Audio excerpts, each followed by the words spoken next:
शुभ संध्या। आज की जूम चर्चा में आप सबका स्वागत है। आज का विषय है मुस्लिम सांप्रदायिकता। विषय संख्या 282, उद्धरण संख्या 2820 से लेकर 2826। आज हम मुस्लिम सांप्रदायिकता, समान नागरिक संहिता और हिंदू राष्ट्र, इन सभी पर विचार करेंगे। और जब हम विचार करेंगे तो हमारी ब- बातों से झलकेगा कि ये तीनों आपस में अंतर संबंधित है। हमारी चर्चा का जो स्वरूप है वह ऐसा होगा। अगर हम मुस्लिम सांप्रदायिकता की बात करें तो पाते हैं कि यह सदियों से ऐसा रहा है। भारत में हिंदू मुस्लिम संबंध काफी तनावपूर्ण और विवादित रहे हैं। आज की बात नहीं है, शुरू से है। जब भारत पर पहला इस्लामिक आक्रमण हुआ 636 में, जो आज का नाला सोपारा है, जो मुंबई में है, वहां पर पहला आक्रमण हुआ। ऐसे इतिहास की किताबों में तो आता है कि पहला आक्रमण हुआ अम, कासिम के समय 711 में। लेकिन वह पहला सफल आक्रमण था। जो पहला आक्रमण था वो 636 में ही शुरू हो गया था। तब से लेकर आज तक 2026 तक, जब हम अभी आपसे हम बात कर रहे हैं, तब से लेकर स्थिति कमोबेश एक ही है। भले हमारे पाठ्यक्रम में या हमारी राजनीति या हमारा जो मीडिया है इस बात को छुपाए, लेकिन वास्तविकता हर कोई जानता है। अब बात यहाँ पर ये आती है कि जब समान नागरिक संहिता की बात आती है तो फिर इसमें सबसे बड़ी बाधा मुसलमान ही है। इस बात को समझना पड़ेगा। सबसे ज्यादा इसका विरोध मुसलमान करते हैं। वो कहते हैं कि हमारा पर्सनल लॉ है, हम शरीयत से चलते हैं, हमारे ऊपर यूनिफॉर्म सिविल कोड नहीं ला सकते। अब पहले देखना पड़ेगा कि यह जो समान नागरिक संहिता है यह उनके लिए फायदेमंद है कि नुकसानदेह। अगर गहराई से देखें तो उनके लिए फायदेमंद है, क्योंकि मुसलमानों में भी एक बड़ा बड़ा वर्ग है जो उसके जो रीति रिवाज है, कानून है, उससे त्रस्त है। जैसे 3 तलाक, हलाला, बहु विवाह, इसके अलावे खतना। आपको आश्चर्य होगा कि इस्लाम में पुरुषों का तो खतना होता है, लेकिन आपको एक बात मैं बताता हूं कि महिलाओं का भी होता है। ये बात सुनने में बहुत अजीब लगेगी, लेकिन ये वास्तविकता है। तो जब ऐसी ऐसी प्रथाएं हैं तो जाहिर सी बात है वहां का समाज त्रस्त है। यह अलग बात है कि उस पर आमतौर पर चर्चा नहीं होती, लेकिन कुरीतियां उनके यहाँ भी है। अगर यूनिफॉर्म सिविल कोड लागू होता है तो यह उनके लिए ही फायदेमंद होगा, जो मुस्लिम प्रोग्रेसिव हैं, जो मुख्य धारा में शामिल होना चाहते हैं, जो उस गंदगी से निकलना चाहते हैं, वह उसका समर्थन करते हैं। आज भी बहुत सी महिलाएं हैं मुसलमानों की जो समर्थन करती हैं। जैसे कि एक है अंबर जैदी, एक है आजिया इलाही, या जब जैसा उसका नाम है, फिर उसका सपोर्ट करते हैं। लेकिन दिक्कत यहाँ पर क्या है, जो दूसरा जो बिंदु है, दिक्कत यहाँ पर वो नहीं है। दिक्कत यहाँ पर यह है कि हमारे देश में शुरुआत से ही, और खासकर अंग्रेजों के समय से, जो मुसलमानों का कट्टरपंथी तबका है वह हमेशा से हावी रहा। पहले तो मुसलमानों उनको आगे बढ़ाया। जब भारतीय राष्ट्रीय कांग्रेस की स्थापना हुई तो उन्होंने मुसलमानों को जानबूझकर आगे बढ़ाना शुरू किया। उनके नेताओं को आगे बढ़ाया, मुस्लिम लीग की स्थापना करवाई। ये तो इतिहास की बात है। तो उन लोगों ने ऐसा किया, और उसी का परिणाम रहा कि जाते जाते अंग्रेजों ने उनको भड़काकर या उनका इस्तेमाल करके अलग देश भी बनवा दिया। दुर्भाग्य यह रहा कि आजादी के बाद भी हम हमारे तथा कथित हिंदू नेताओं ने उसी बीमारी को बनाए रखा,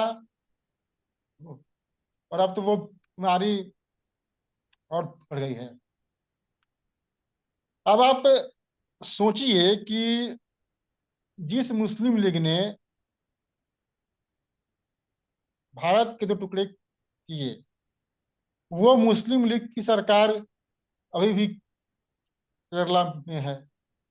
इसी से आप समझ लीजिए, जो अलीगढ़ मुस्लिम विश्वविद्यालय भारत के विभाजन में महत्वपूर्ण उसका हाथ रहा, या जो बोले, वो अभी भी चल रहा है। जो देवबंद जिहादी विचारधारा का पूरे विश्व में वर्तमान में सबसे बड़ा केंद्र है, वो चल रहा है। इसका मतलब कि हमने कट्टरपंथी मुसलमानों को बहुत ही शह दी, और यही कारण है कि वो हर जगह दिखते हैं। जो मुसलमान प्रगतिशील है, आधुनिक है, रेशनल है, वह हाशिए पर है। लोग उसकी बात ही नहीं सुनते। इसीलिए ये समस्या और अधिक आ जाती है। और जब हम यूनिफॉर्म सिविल कोड की बात करते हैं तो फिर वो उसका विरोध करते हैं, और वही उस मार्ग में सबसे बड़ी बाधा है। इसमें एक बात और ध्यान देने वाली है कि हम लोग समान न्याय संहिता की मांग करते हैं। इसके अलावा हम लोग गाय, गंगा और मंदिर की भी बात करते हैं। तो उदाहरण में एक बात कही गई है कि गाय, गंगा और मंदिर की तुलना में यूनिफॉर्म सिविल कोड अधिक आवश्यक है। अब यह बात हो सकता है कि कुछ लोगों को अच्छा न लगे, या कुछ लोग इसका समर्थन करें, लेकिन अगर हम इसे वस्तुनिष्ठ दृष्टि से देखें तो इसका कहने का मतलब यह है कि अगर समान नागरिक संहिता अगर लागू हो जाए तो फिर जो भी समस्याएं हैं जाति, धर्म, भाषा, लिंग, संप्रदाय के आधार पर, वो सारे खत्म हो जाएंगे, या भेदभाव खत्म हो जाएंगे। इसमें कहा गया है कि समान न्याय संहिता की वजह से हमारी एकता कायम रहेगी, हमारा अस्तित्व बना रहेगा। और जब हमारा अस्तित्व बना रहेगा तो जाहिर सी बात है, गाय, गंगा और मंदिर भी सिक्योर रहेंगे। दूसरे शब्दों में हम यह कह सकते हैं, कोटेशन में या उद्धरण में यह बात कहने का प्रयास किया गया है कि गाय, गंगा और मंदिर का महत्व प्रतीकात्मक है, लेकिन समान न्याय संहिता का जो महत्व है वो धरातल पर है। आगे अगर हम बात करें तो हम पाते हैं कि हिंदू राष्ट्र और समान न्याय संहिता, इसमें थोड़ा सा अंतर वहां पर व्यक्त किया गया है। देखिए, अगर हिंदू राष्ट्र की बात करें तो उसका स्वरूप बहुत अलग होगा। उसमें यूनिफॉर्म सिविल कोड का कोई मतलब ही नहीं रहेगा। जब हिंदू राष्ट्र की बात होगी तो फिर जो अधिकार रहेंगे वो हिंदुओं के ही रहेंगे। हिंदुओं का शासन पे, राजनीति पे, या हर क्षेत्र पर उनका प्रभुत्व रहेगा। और जो बाकी समुदाय रहेंगे वह द्वितीय दर्जे के रहेंगे। जैसे इ- ईरान में है। ईरान में अब क्या है, वहाँ के जितने भी अंग हैं, चाहे वह मीडिया, न्यायपालिका, शिक्षा, राजनीति, सेना, हर जगह या पंथियों का कब्जा है। उसी तरह से यहाँ भी होता, अगर ऐसा हो तो। लेकिन जब हम यूनिफॉर्म सिविल कोड की बात करें तो वह सेकुलरिज्म की बात करता है। वह कहता है कि हम किसी को किसी भी धर्म, जाति, भाषा या और आधार पर विशेषाधिकार नहीं देंगे, बल्कि हम सबको समान मानेंगे। यह उसका आशय है। तो जाहिर सी बात है, दोनों अलग अलग है, हिंदू राष्ट्र और समान न्याय संहिता दोनों अलग है। एक जो बात करता है कि वो जो हिंदू राष्ट्र है, जो उसका जो नेचर है वो एक्सक्लूसिव है, और जो यूनिफॉर्म सिविल कोड है, जो इसका नेचर है, वो इंक्लूसिव है।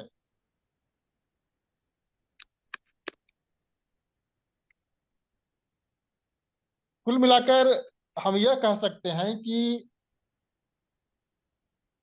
तीन बातें इसमें आई। यूनिफॉर्म सिविल कोड जो कि आवश्यक है। दूसरा, मुस्लिम सांप्रदायिकता जो कि निसंदेह देश और समाज के लिए खतरनाक है, और दुर्भाग्य से आज भी समाज में मौजूद है। और तीसरा है हिंदू राष्ट्र, जिसकी मांग हम करते रहते हैं। तो इन्हीं सब बातों को लेकर आज मैंने आपके सामने अपनी बात रखी। आप लोगों ने मेरी बात को सुना।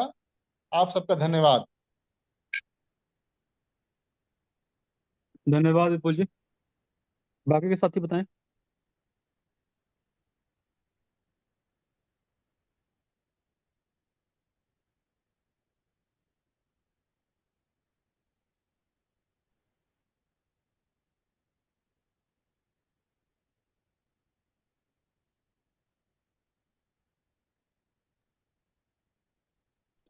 अनोखे लाल जी बताइए।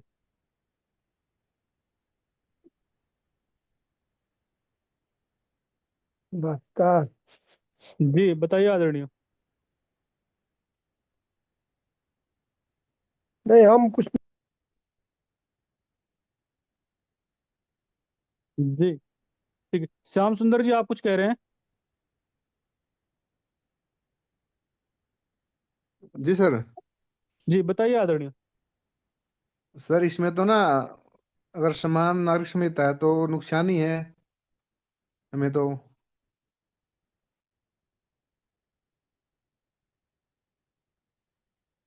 जी बताइए, कुछ और कहना है आपको?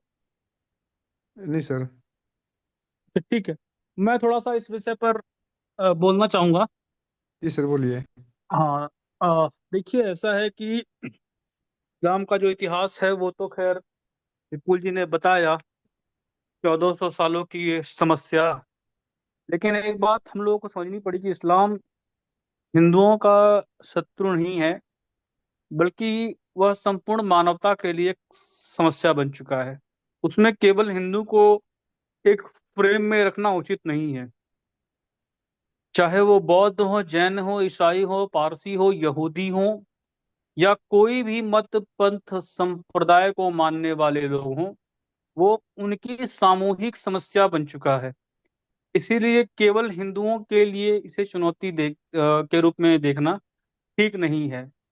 अब जो डेमोग्राफी है वो ब्रिटेन में भी चेंज हो रही है और दुनिया के कई देशों में ये स्थिति बन रही है।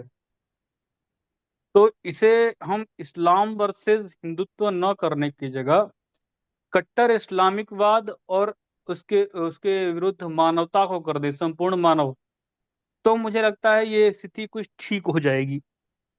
दूसरी बात है कि भारत को हिंदू राष्ट्र घोषित करना अभी वर्तमान में आत्मघाती सिद्ध होगा, क्योंकि आपको विश्व में भी अपनी व्यवस्था देखनी है।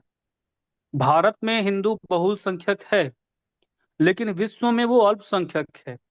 विश्व में पहली जो जनसंख्या है वह ईसाइयों की है, दूसरी मुसलमानों की आती है। बौद्धों के भी एक बड़ी संख्या है, लेकिन बुद्धिस्ट तो आप नाम के ही कहिए, उनमें बुद्धत्व तो कुछ है नहीं, दूर दूर तक लेना देना नहीं है।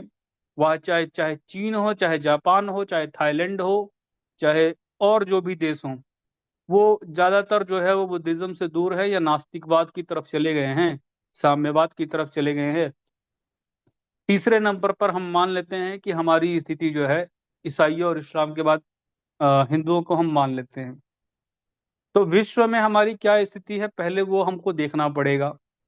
दूसरा है कि हमारी निर्भरता कैसी है और किन देशों के साथ हमारे कैसे रिलेशन है, वो भी देखना पड़ेगा। तो दुनिया में जितने भी क्रिश्चियन कंट्रीज हैं उनमें खास बात यह है कि वो मैक्सिमम डेमोक्रेटिक हैं, और इस्लामिक कंट्रीज जितनी हैं उनमें ज्यादातर जो है वो तानाशाही की स्थिति है, या तो डेमोक्रेसी है तो नाम की डेमोक्रेसी है। भारत वर्तमान में किस स्थिति में है, तो भारत भी वर्तमान में डेमोक्रेटिक सिचुएशन में है। तो इस परिस्थिति के आधार पर चूंकि हम भी डेमोक्रेटिक हैं और क्रिश्चियनिटी की जो पोजीशन है वो भी डेमोक्रेटिक है, वहां भी फंडामेंटल राइट है, और फिलहाल वो लोग स्टेट की ही प्रॉपर्टी मानते हैं व्यक्ति को। हम भी वर्तमान व्यवस्था में स्टेट की ही मान के चल रहे हैं, क्योंकि हमारे पास अभी ऐसी व्यवस्था नहीं है जहां हम व्यक्ति को समाज की संपत्ति घोषित कर सके। तो ये दोनों में कॉमन चीजें हैं। लेकिन उसके अतिरिक्त भी हमें भारत के आंतरिक व्यवस्था को देखना पड़ेगा कि हमारा सिर्फ कॉमन चीजें ही नहीं हैं, बल्कि वो उनके पास लगभग 56-57 देश है, मुसलमानों के पास, ईसाइयों के पास उससे भी अधिक देश हैं। हमारे पास संपूर्ण विश्व व्यवस्था में एक ही देश है। और जो क्रिश्चियन कंट्रीज हैं, भले ही वो चलते क्रिश्चियनिटी से हों, लेकिन नाम उन्होंने खुद को जो है सेक्युलर कंट्री ही घोषित किया हुआ है। तो संवैधानिक स्तर पर अगर हमें विश्व व्यवस्था के साथ चलना है, तो हमारी मजबूरी ये है कि हमको उसी तरह से जो है अपने को रिप्रेजेंट करना पड़ेगा। क्योंकि हमारा जो प्राइम मिनिस्टर हैं, हमारे जो फॉरेन मिनिस्टर हैं, या फिर हमारे जो अन मिनिस्ट्री है, उनको भी विश्व व्यवस्था में वैश्विक मंचों पर जाकर के उनकी जवाबदेही होती है। जब आप हिंदू राष्ट्र घोषित कर देंगे तो आपको फिर उसके लिए विशेष संविधान लाना पड़ेगा। हिंदू राष्ट्र का संविधान कहाँ है? और अगर हिंदू राष्ट्र का आप संविधान लागू कर देते हैं तो फिर विश्व व्यवस्था में आपकी स्थिति भी वैसी ही हो जाएगी जैसे कट्टर इस्लामिक देशों की है, उससे भी घृणा करने वाले हो जाएंगे। तो वैसी भी स्थिति हमारी न बन जाए। एक बात हमको ये भी ध्यान देनी पड़ेगी कि उनके पास देशों की संख्या ही सिर्फ ज्यादा नहीं है, हम एनर्जी के लिए जो है वो बहुत स्तर पर अरब देशों पर अभी निर्भर हैं। भले ही हम लोग इलेक्ट्रिसिटी की तरफ ट्रांसफॉर्म कर रहे हैं, लेकिन हमारी जो मजबूरी है कि उनके साथ भी हमें संबंध ऐसे रखने हैं, और विश्व व्यवस्था में कहीं ऐसा ना दिखाई दे कि हमने भारत के मुसलमानों को या अन्य लोगों को दोयम दर्जे का नागरिक बना के रख दिया। क्योंकि उनके पास तो जो है अपना जो है संगठन है, ये ओआईसी संगठन है जो 55-57 देशों का। ईसाइयों के पास भी संगठन है, आपके पास तो कुछ है नहीं। और आपकी अपने देश में क्या स्थिति है आपको वो भी देखना पड़ेगा। बाहर के देशों में तो एक नैरेटिव फैला दिया जाएगा। पाकिस्तान कट्टरपंथी इस्लामिक देश होते हुए भी दुनिया में खुद को सेक्युलर दिखाता है।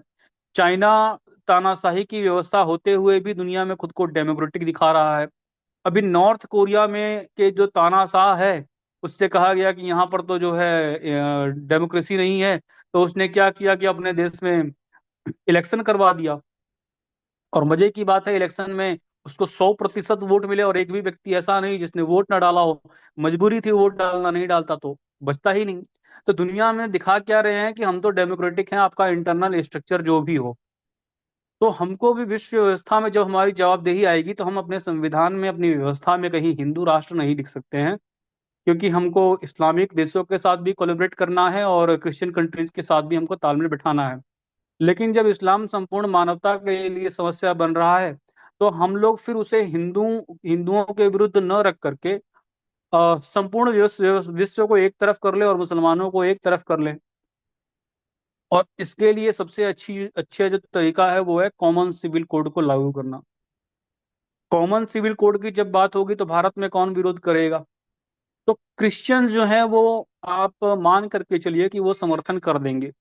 क्योंकि उनके उनका जो लाइफ स्टाइल है, उनकी जीवन पद्धति में जो है वो लोकतंत्र भीतर तक है, या हम कहें हमसे अधिक चला गया है। तो लोकतांत्रिक होने की वजह से वो कम अधिकारों की तुलना में समान अधिकार पर सहमत हो जाएंगे, उनके पास विकल्प नहीं है। भारत में बुद्धिज्म को जो मानने वाले हैं, तो बुद्धिज्म को मानने वाले में अधिकांशतः जो बुद्धिस्ट हैं, जो वास्तव में नव बौद्ध नहीं है, वास्तव में बुद्ध को मानते हैं, वो भी इसका समर्थन कर देंगे। कुछ कम्युनिस्ट जो हैं, जिनको अपनी राजनीति करनी है, सत्ता पानी है, वो विरोध अवश्य करेंगे। इसके अलावा भारत में हमको ये भी देखना पड़ेगा कि सिख समुदाय भी है, और सिख समुदाय को भड़काने के लिए दुनिया भर में कई प्रयत्न चलते हैं। उसमें एक खालिस्तान नाम का संगठन भी है। और वो कहीं ऐसा ना हो कि हम हिंदू राष्ट्र घोषित करें और जो खालिस्तानी हैं वो बाकी के सिखों को इन्फ्लुएंस करने में, उनको भड़काने में सफल हो जाएं। तो उसका नकारात्मक परिणाम ना हो कि हम मुसलमानों के विरुद्ध जा रहे हैं और मुसलमानों के विरुद्ध जाते जाते हम सबके विरुद्ध हो गए। हमको ये भी देखना पड़ेगा कि यहूदी भी हैं हमारे साथ, पारसी समाज भी है। और पारसी समाज भारत में कहीं हिंसा या किसी इस प्रकार की चीजों में सम्मिलित नहीं रहता है। वो बड़ा ही जो है सिविलाइज्ड तरीके से रहते हैं। दुनिया में उनकी जो है पकड़ भी अच्छी है। और ज्यादातर आपको मिलेंगे पारसी मारवाड़ी, ये तो इनके बिजनेस में भी पकड़ अच्छी होती है। तो हम लोग मुसलमानों के विरुद्ध बाकी सबको इकट्ठा करें, या फिर हम लोग हिंदू राष्ट्र घोषित कर दें और सारे के सारे मुसलमानों के साथ खड़े हो जाएं। तो मुझे लगता है कि ये एक समस्या आएगी कि कहीं हम लोग आत्मघाती कदम कदम न उठा लें। क्योंकि केवल मुसलमान ही हमारे विरुद्ध नहीं जाएगा, हमारे विरुद्ध बाकी के सब भी चले जाएंगे। और एक जो नैरेटिव फैलाया जा रहा है इस देश में कि सरना एक जाति है, सरना धर्म को मानने वाले हैं, आदिवासी हिंदू नहीं है, दलित पिछड़े हिंदू नहीं हैं, तो हम उनके साथ कैसे निपटेंगे हम? फिर बाकी जो अन्य समस्याएं हैं, इस्लाम को मानने वाले, ईसाइयों को मानने वाले, सिखिज्म को मानने वाले, या फिर जो कट्टरपंथी खालिस्तानी है, कहीं ऐसा तो ना हो कि हिंदू राष्ट्र करते समय, डिक्लेयर करते समय, ये सब एक साथ हो जाए और हम अकेले रह जाए। मेरा विचार है कि हम लोगों को सबको अपने साथ लेना चाहिए और इस्लाम को अकेले छोड़ देना चाहिए। और मुसलमानों में भी कई बड़ा बड़ा तबका है जो रिफॉर्म चाहता है, जो वहां से निकलना चाह रहा है उस व्यवस्था से। तो क्यों ना ऐसा करे कि कॉमन सिविल कोड के मुद्दे पर उनको भी साथ ले ले, और जो बचा खुचा मुसलमान है, जो बिल्कुल कट्टरपंथी मुसलमान है, वो संख्या चाहे चाहे 10% हो, चाहे 90% हो, चाहे 99% हो, हम उसके विरुद्ध जो है बाकी सबको कर लें, ये स्थिति ठीक रहेगी। और फिर भारत के कई राज्यों में जो डेमोग्राफी है, जहाँ 9 राज्यों में हिंदू अल्पसंख्यक घोषित हो चुका है, तो वहां की भी हमको परिस्थिति देखनी पड़ेगी। ऐसा ना हो कि हिंदू राष्ट्र आपने घोषित कर दिया तो आपको एक संविधान लागू करना पड़ेगा, विशेषाधिकार देने पड़ेंगे। और भारत जैसे देश को अनस्टेबल करने के लिए उधर से अमेरिका फंडिंग कर रहा है, मणिपुर को अनस्टेबल कर रहा है, वो भारत में बेस चाहता है। दूसरा, चीन जो है वो अरुणाचल प्रदेश को कब्जाने की कोशिश कर रहा है। कश्मीर में और लेह लद्दाख में जो समस्याएं हैं वो हम लोग देख ही रहे हैं। केरल की जो हम बात करते हैं, पीएफआई नाम का जो संगठन बना हुआ है, वो हम लोग देख ही रहे हैं। तो इस तरह के जो संगठन बने हुए हैं, ये भी हमारे लिए एक बड़ी चुनौती है। और इन सभी चुनौतियों से अगर हमको एक साथ निपटना है, तो कॉमन सिविल कोड मुझे लगता है वो काम करेगा, लेकिन हिंदू राष्ट्र की मांग करना जो है वो आत्मघाती सिद्ध होगा। और इससे जो कट्टरपंथी मुसलमान है, उसके पास कोई विकल्प बचेगा नहीं। उसके पास दो ही विकल्प होंगे, या तो वो कॉमन सिविल कोड स्वीकार करे, और स्वीकार ना करे तो वो एक अकेला खड़ा हो जाए, अर्थात सब उसके विरुद्ध हो जाए। और हम लोगों को यही चाहिए कि जो भी कट्टरपंथी है वो आइसोलेटेड हो जाए, एक तरफा हो जाए, ये स्थिति ठीक रहेगी। तो मेरे विचार से हिंदू राष्ट्र की मांग की तुलना में जो है कॉमन सिविल कोड अधिक यथार्थ दिखाई देता है। और दूसरे शब्दों में ये भी कहते हैं, परिस्थिति जन्य जो हमारे पास जो विकल्प है वो तो यही है, हिंदू राष्ट्र की मांग या उसका विचार छोड़ देना चाहिए, क्योंकि वो एक राजनीतिक मुद्दा हो सकता है, लेकिन हमारे पास उसका ना संविधान है, ना प्रारूप है। ये सिर्फ एक चुनावी मुद्दा दिखाई देता है। मैंने अपनी बात रख दी है, बाकी के साथी बताएं। आप सभी बंधुओं को नमस्कार। जी मैं बताइए पवन पवन देव जी। त्रिपाठी अपनी समझ को इस विषय पे साझा करता हूँ। देखिए, मैं तो ये चाहता हूँ कि हिंदू राष्ट्र घोषित हो, और दूसरा कोई विकल्प है नहीं, और इससे बढ़िया विकल्प जो है कुछ है भी नहीं। लेकिन मेरा जो हिंदू होने का परिभाषा है, मैं आप लोगों के सामने रखता हूँ। और अगर आप देखेंगे तो इसमें जो भी समस्या राय साहब बता रहे हैं वो सब सॉल्व होती दिखेगी। अगर कहीं से इस पे कुछ आपको लगे कि हाँ इसमें ये चीज नहीं होना चाहिए, तो आप लोग पूछिएगा जरूर। हिंदू मतलब जो किसी भी मत पंथ का विरोधी ना हो। ऐसा व्यक्ति जो किसी मत पंथ का विरोध करता हो, वो हिंदुस्तान में रहने योग्य नहीं। हमें ऐसे नेता को ही चुनना होगा जो किसी मत पंथ का विरोधी ना हो, जो ऐसे लोगों को इस देश का नागरिक ना माने, जो किसी मत पंथ के विरोधी हो, जो काफिर की अवधारणा को मानता हो, जो बुत परस्ती के खिलाफ हो। ऐसे लोग तो इस देश के नागरिक होने की योग्य भी नहीं। हमें ऐसा संविधान बनाना है या बनवाना है, हिंदू मतलब जो आस्तिक जो ना हो, जो नास्तिक ना हो, जो यह मानता हो कि ईश्वर को मानना या ना मानना जैसी कोई बात नहीं, ईश्वर को प्राप्त करना होता है, मोक्ष पाना है। हिंदू मतलब जो ईश्वर को स्वयं गढ़ता हो और स्वयं प्रवाहित कर दे। अपने अगल बगल ऐसे व्यक्ति को खोजें जो किसी का विरोधी ना हो, सच्चे मायने में वह हिंदू है। क्या आप ऐसे व्यक्ति का विरोध करना चाहेंगे जो किसी का विरोधी ना हो? हम इस अवधारणा के साथ यदि हिंदुत्व को खड़ा करेंगे, तो जो ये लोग मानते हैं कि खुदा सबसे बड़ा है, बुत परस्ती नर्क ले जाती है, हम खुदा के सिवा और किसी को पूजनीय नहीं मानते हैं, बुत परस्तों को काफिर मानते हैं, जो लोग यह मानने वाले लोग हैं कि गॉड ही सबसे बड़ा है, वो स्वयं ही इस परिदृश्य से गायब हो जाएंगे और कट्टरपंथी कहलाएंगे, सांप्रदायिक कहलाएंगे। तो हमें कट्टरपंथ और सांप्रदायिकता का विरोध करना है। बाकी हमें नहीं लगता किसी हिंदू को इन सब बातें मानने में कोई आपत्ति होगी? लगभग हिंदू किसी का विरोधी नहीं है। वो अविरोध तभी दर्ज कराता है जब उस पे आक्षेप कोई करता है। अगर इस अवधारणा से देश की नींव रखी जाए तो शायद न देश न दुनिया को किसी को इससे कोई प्रॉब्लम नहीं होगी। धन्यवाद। जी धन्यवाद आदरणीय। बाकी के साथी बताएं।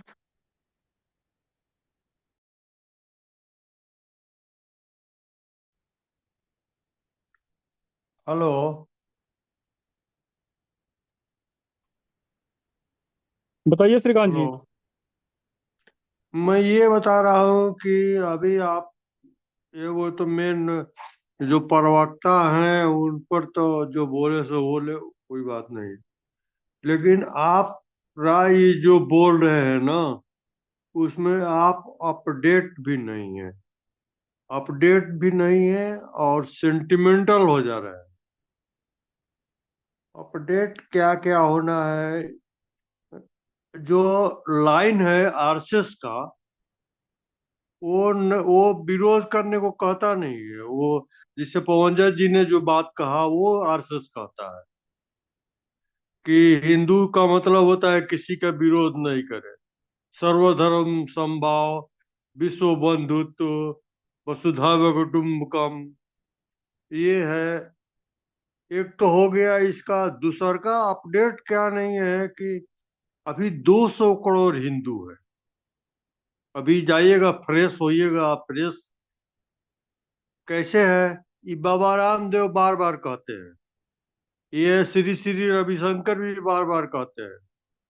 वो कैसे है? जो फिजिकली तो हिंदुत्व के नजदीक है, लेकिन मेंटली हिंदुत्व से दूर है। दूसरी ओर आरएसएस क्या कहता है कि ये पैगंबर साहब से हमको कोई लड़ाई है नहीं। मुसलमान मेरा भाई है। वो कल तक मेरे अपने घर वाला था, आज दूसरे के घर चला गया है। पैगंबर साहब को पूजना चाहता है तो पूजो, लेकिन झगड़ा मत करो शंकर जी के नाम पर, महावीर जी के नाम पर, या राम जी के नाम पर, या कृष्ण महाराज के नाम पर। फिर और क्या कहता है? और क्या है कि जितना पीर मजार ये सब जो देख रहे हैं ना आप, ये हिंदू से मुसलमान तो बन गए, लेकिन जो हिंदू फिलोसफी है उसको छोड़े नहीं, उसको फॉलो करते रह गए। यही पीर मजार ये सब पूजा करते चलता है सब। इसका मतलब यही है कि वो हिंदू फिलोसफी को वो छोड़ नहीं रहा है। पूजा करने वाला फिलोसफी, अस्थूल ईश्वर, ये सब देवता, ये सब को वो छोड़ नहीं पा रहा है। ये सब केवल हिंदुस्तान में ही। तीसरी बात यह है कि हिंदू राष्ट्र का मतलब ये सब है ही नहीं। हिंदू राष्ट्र तो अपने आप बन रहा है। खाली ऋषिकेश को भी आप फॉलो करते हैं तो महर्षि महेश योगी के जितने आश्रम हैं, वो कौन एक अंग्रेज खरीद लिया है उसका। बहुत अच्छा, बहुत बड़े व्यापारी हैं। उन्होंने अपना सारा दान दान कर दिया है। क्या नाम है उनका? थोड़ा सा आप लोग, मेरे पास याद मेमोरी में उनका नाम नहीं आ रहा है। तो ये सब है। पूरी दुनिया योग के पीछे, पूरी दुनिया आयुर्वेद के पीछे, पूरा स्पिरिचुअलिज्म जो हिंदुत्व के भीतर में स्पिरिचुअलिज्म है उसके पीछे विश्व गुरु वाली जो अवधारणा है, यही सब है कि वो फॉलो करेगा। क्योंकि हिंदुत्व किसी को मना करता नहीं है कि आप अपने को फॉलो नहीं करो।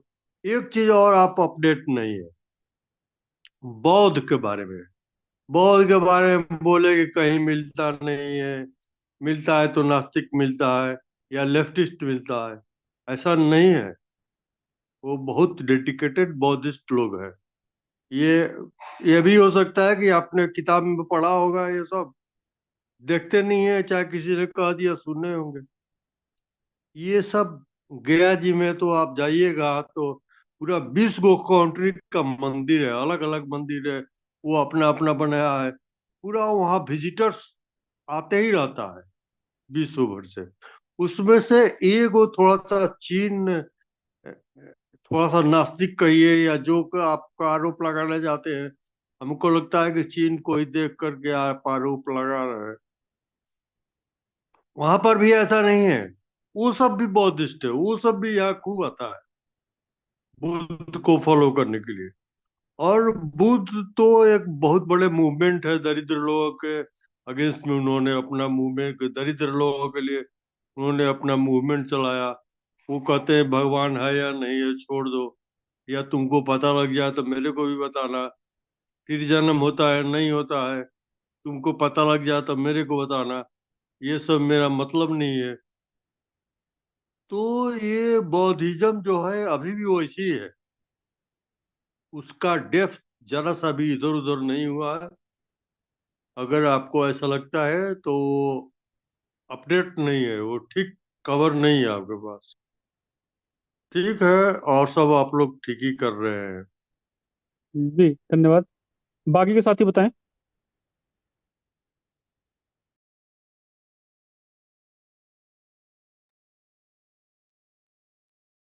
हेलो। जी बताइए हेलो। आदरणीय। आज की चर्चा में जुड़े हुए सभी साथियों का स्वागत, अभिनंदन है। आज की चर्चा जो है वो सामान्य नागरिक संहिता पर चल रही है। सामान्य नागरिक संहिता किसके लिए ठीक है, किसके लिए लाभ का है, किसके लिए हानि का है। तो सामान्य नागरिक संहिता जो है, जब हम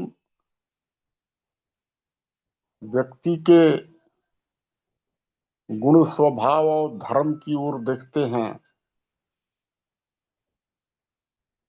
और अगर हम सामान्य व्यक्ति संस्था की ओर देखते हैं, तो हम देखते हैं कि जितने भी व्यक्ति इस दुनिया में आज हैं या अवतरित हुए हैं, उनका गुण स्वभाव धर्म शकल ये सब प्राकृतिक रूप से ही नहीं मिलता है। तो हम अगर उस प्रकार की समानता लाने का प्रयास करेंगे तो वो सब संभव नहीं है। अब हम एक चीज ये भी देखते हैं कि सामान्य आचरण संहिता और सामान्य नागरिक संहिता, तो हम जो हैं, जो भी व्यक्ति हैं, उनकी जो वेशभूषा है, पहनावा है, चाहे कोई फुल पैंट बुशर्ट पहने, कोई धोती पहने, कोई लुंगी पहने, कोई शिखा रखे, कोई मूछ दाढ़ी रखे, वो अपनी उनकी स्वतंत्रता है। दूसरा चीज है कि भोजन है, भाई कोई दूध पीना चाहता है, कोई रोटी खाना चाहता है, कोई किसी प्रकार की भोजन जिसकी जो इच्छा रुचता है वैसा कर सकता है। भवन है वो किसी भी प्रकार का घर, कोई किसी डिजाइन का, कोई किसी डिजाइन का बना करके रख सकता है। किसी को जो है भजन का है, कोई जो है भाई शरणा भगवान का भजन कर सकता है, कोई बूढ़ा देव का कर सकता है, कोई राम का कर सकता है, कोई कृष्ण का कर सकता है, कोई अल्लाह ईसा मूसा किसी का भी कर सकता है। भ्रमण का है, कोई मंदिर मंदिर जहाँ है भ्रमण करेगा, कोई जो है सो अपने अपने धर्म स्थान पर भ्रमण करेंगे, अपने इच्छा के अनुसार चलेंगे। तो ये सब जो आचरण है, जिसमें जिसकी रुचि है वो ऐसा कर सकते हैं, इससे किसी को कोई नुकसान भी नहीं है। इसकी स्वतंत्रता तो सबको होना चाहिए, लेकिन जहां तक जो आपस में लड़ाई का बात आता है, तो है कि संपत्ति और धन की लड़ाई है, विवाह पद्धतियां, तलाक की लड़ाई है, उत्तराधिकारिता की लड़ाई है। तो इन सब पर जो है सरकार के द्वारा एक प्रकार का कानून बनना चाहिए, सामान्य नागरिक संहिता, उस पर एक बन सकता है, जिससे कि जो संघर्ष की स्थिति जो बनती है, परिवार में धन के लिए संघर्ष की स्थिति बनती है,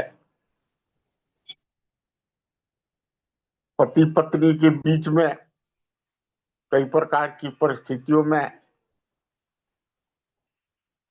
तलाक की स्थिति बनती है। आज जो है मुस्लिम लॉ अलग लागू है, हिंदू कोड भी अलग लागू है, कोई 3 शादी कर रहा है, कोई इस प्रकार की समस्याएं जो है बहुत सा। धन जब कोई पिता या कोई बुजुर्ग घर का जो मालिक की देहावसान हो जाता है, तो उसकी संपत्तियों के लिए फिर युद्ध लड़ाई चलने लगता है। तो अगर इन सब में सामान्य कोई अगर व्यवस्था बन जाए तो बहुत सी समस्याओं का निदान हो जाएगा। और जहां तक हम देखते हैं कि अगर बड़े लेवल पर देखा जाए तो एक इस्लाम संप्रदाय है जो शक्ति के बल पर गजवाए विश्व और गजवाए हिंद का सपना देखता रहता है, और उसी के लिए वो जिहाद जो है, चाहे लब जिहाद हो, लैंड जिहाद हो, जनसंख्या जिहाद हो, कई प्रकार की जिहाद करते रहता है। और दूसरा जो है ईसाई कंट्रियां हैं, वो जो हैं वो आर्थिक रूप से गुलाम करने के लिए पूरे विश्व में कहीं न कहीं ये देखने में आ रहा है कि वो भी जो है संघर्ष का अपने से नहीं कर कर दूसरे से लड़वा कर संघर्ष जो है वो करवाते रहते हैं। और इस्लाम तो है वो खुद संघर्ष करता है। हम लोग का जो भारत में है तो विशेष रूप से जो भी समान नागरिक संहिता में अगर किसी प्रकार का कोई समस्या है तो इस्लाम से ही होता है। और बराबर अगर शांति भंग हो रहा है या एक अशांत जीवन चल रहा है या डेमोग्राफी बदलने की बात हो रही है, ये सब सारे जो है वो इस्लाम से भी संबंधित है। और जहां पर हिंदू राष्ट्र की बात है तो हिंदू नाम को जोड़ने से या हिंदू लेने से जो है उससे जो हम ही से अलग हुए हैं, बुद्ध है, सिख है, जैन है, इनके भी मन में भ्रम है, आदिवासियों को भी मन में भ्रम है। तो हिंदुस्तान तो है ये, और हिंदुत्व की पद्धति से ही चल रहा है। और हिंदुत्व की जो विचारधारा है कि भाई सुख चाहिए, शांति चाहिए, प्रेम होना चाहिए, अहिंसा होनी चाहिए, विचारात्मक कार्य होना चाहिए, किसी प्रकार का कोई जो है ईर्ष्या द्वेष ये सब से दूर होना चाहिए। तो ये तो विचारधारा ऐसा है कि सबको साथ लेके चलने वाला है। अब जहां तक समान नागरिक संहिता में एक व्यवधान है कि भाई गौ है, गंगा है, मंदिर है, हिंदू राष्ट्र है, तो ये सब जब हिंदू हम लोग जब बचेंगे तो भाई ये सब भी बचेंगे। और जब धीरे धीरे डेमोग्राफी जो है वो अगर कमजोर होने लगेगा, संख्या बल में आप कमजोर होंगे, तो आपके सामने आज समस्या उत्पन्न होगी ही।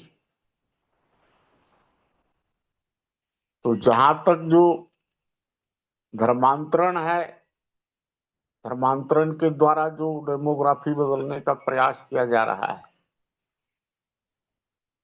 इन सब चीजों पर भी रोक लग रहा है और लगना चाहिए।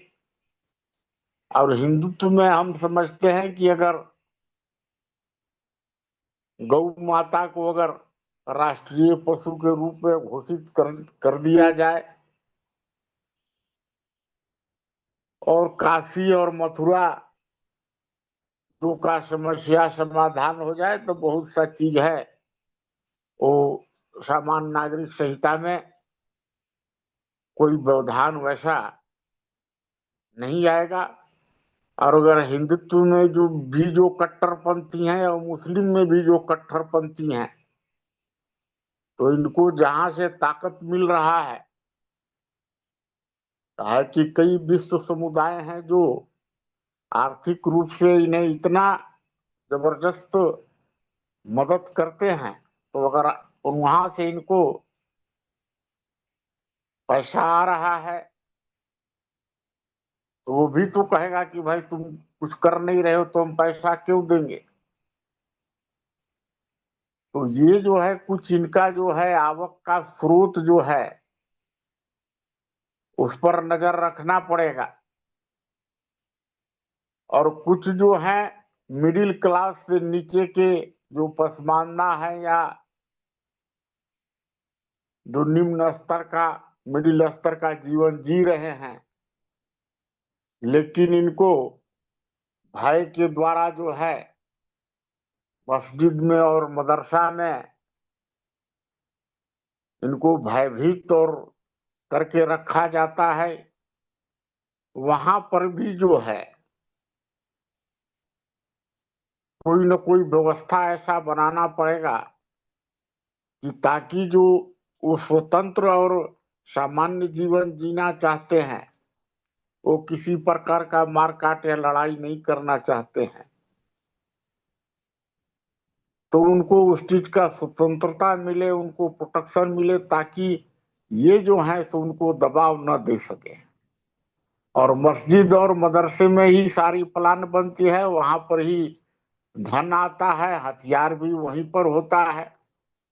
कोई भी प्रार्थना स्थल है या कोई भी पूजा का स्थल है, ध्यान का स्थल है, तो वहां पर ऐसा थोड़ी है कि भाई हफ्ता में एक दिन जो है वो हजारों लाखों की संख्या में एक टाइम में एकत्रित होकर और प्रार्थना या पूजा करे।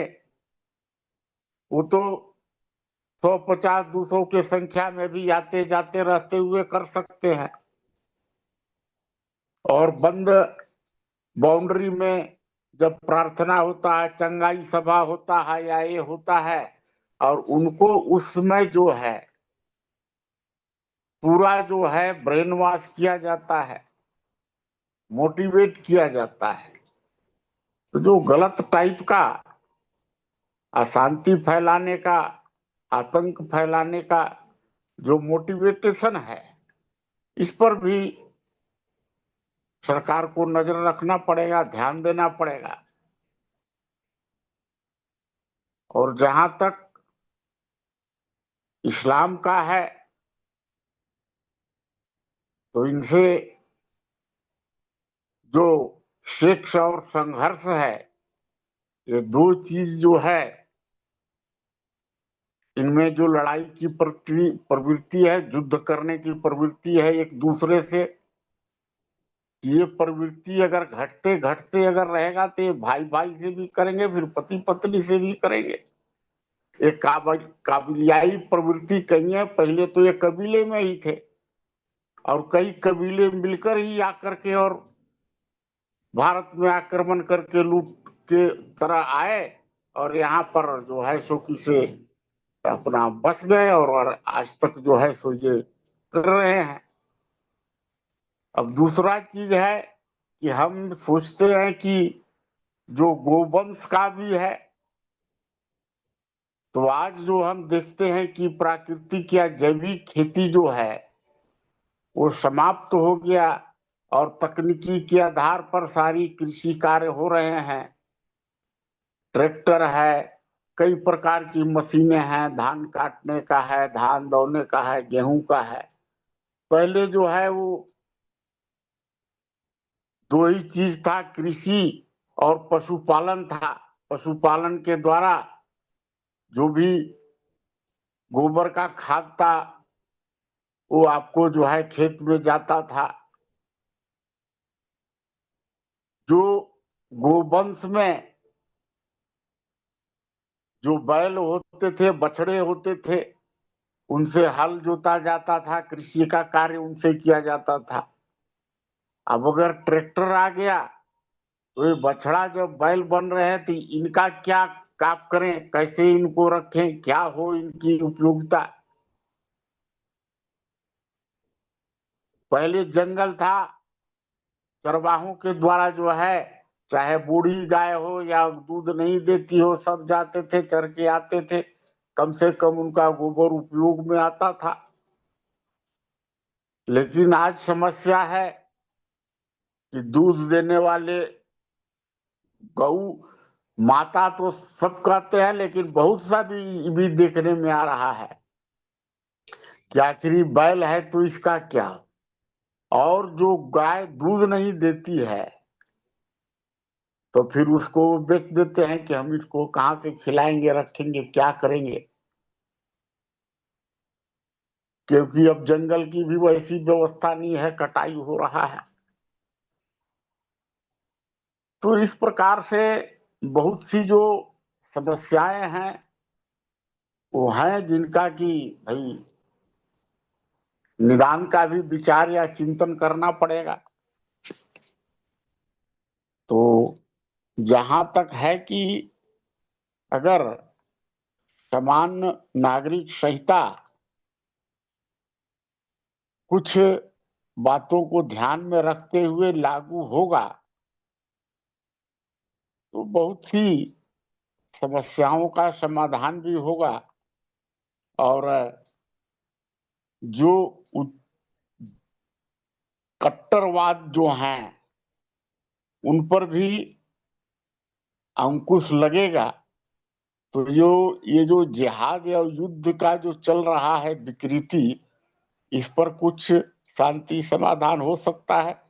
बाकी और भी विचार उपायों पर चिंतन मंथन किया जा सकता है। मैं अपनी बात को ही विश्राम दूंगा। बहुत बहुत धन्यवाद चर्चा को आगे बढ़ाने। जी धन्यवाद आदरणीय। बाकी के साथी बताएं। जी ब्रिजेश जी नमस्कार। जी संजय जी, एक मिनट, आचार्य जी कुछ कह रहे हैं। जी बोल लेने दीजिए, बोल लेने दीजिए। जी मैं ठीक है, बोलूँ बताइए आज आदरणीय। सभी लोगों को मेरा नमस्कार। अब बिंदुवार मौजूदा विषय पे मैं कुछ अपनी बातें रखता हूँ।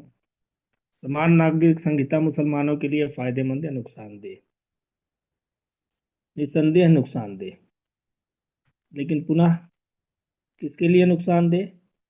उन मुसलमानों के लिए जो रूढ़िवादी, जो धर्म के ठेकेदार और जो धर्म परिवर्तन को बढ़ावा देते हैं।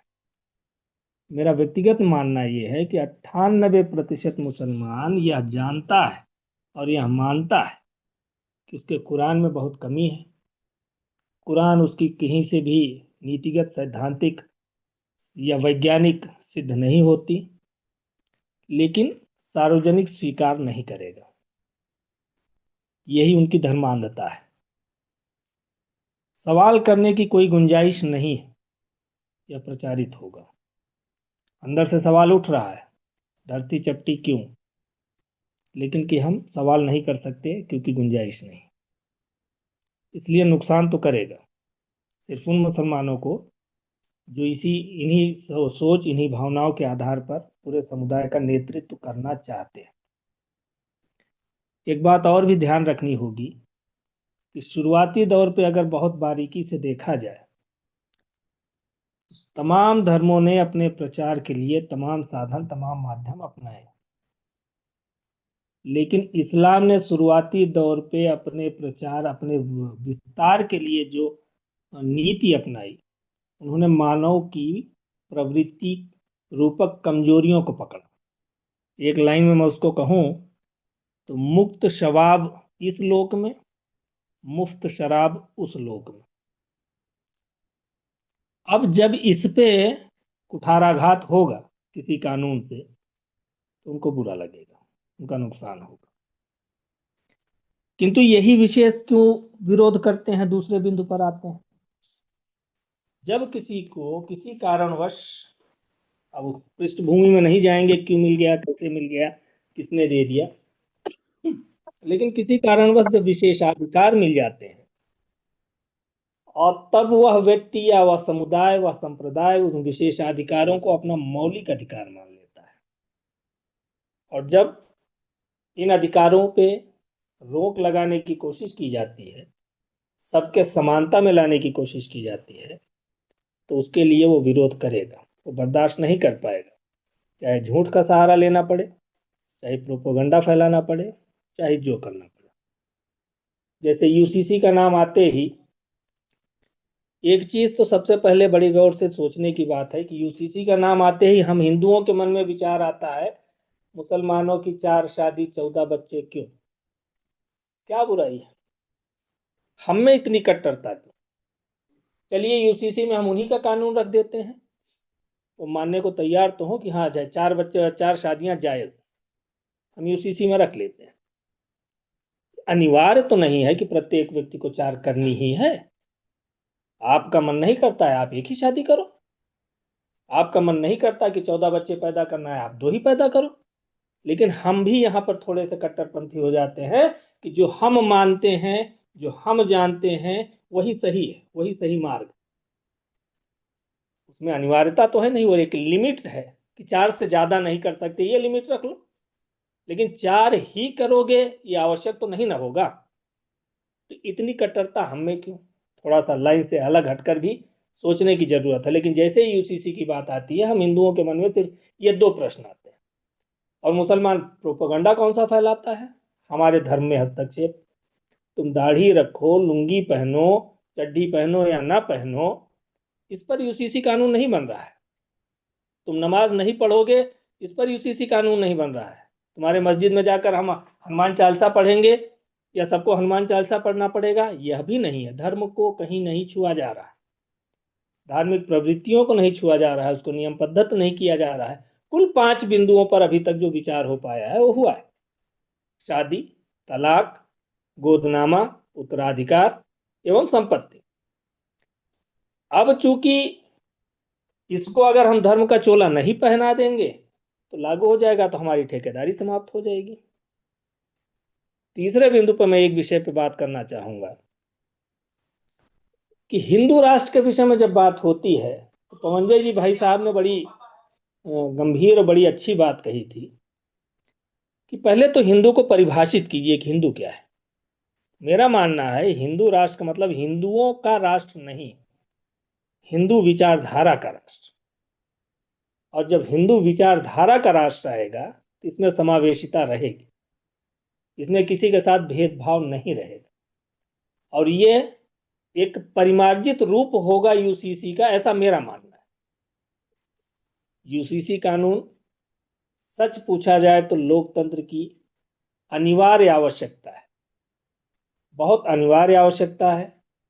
किंतु विशेषाधिकार के हनन होते देख लोग इसका विरोध करेंगे।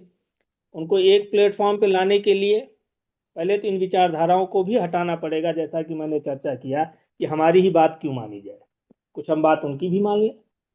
नहीं जिएंगे उनकी तरह ना, क्या बुराई होगी। धन्यवाद।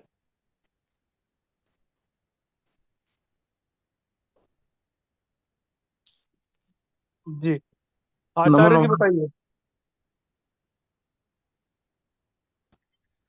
नमो नमः। मंगला प्रसाद जी, आचार्य जी हाथ उठाना है, उनको पहले बोल लीजिए। सभी साथियों नमस्कार। देखिए, हम सब विचार कर ही रहे हैं और विचार सबके अपनी अपनी तरह आते ही हैं।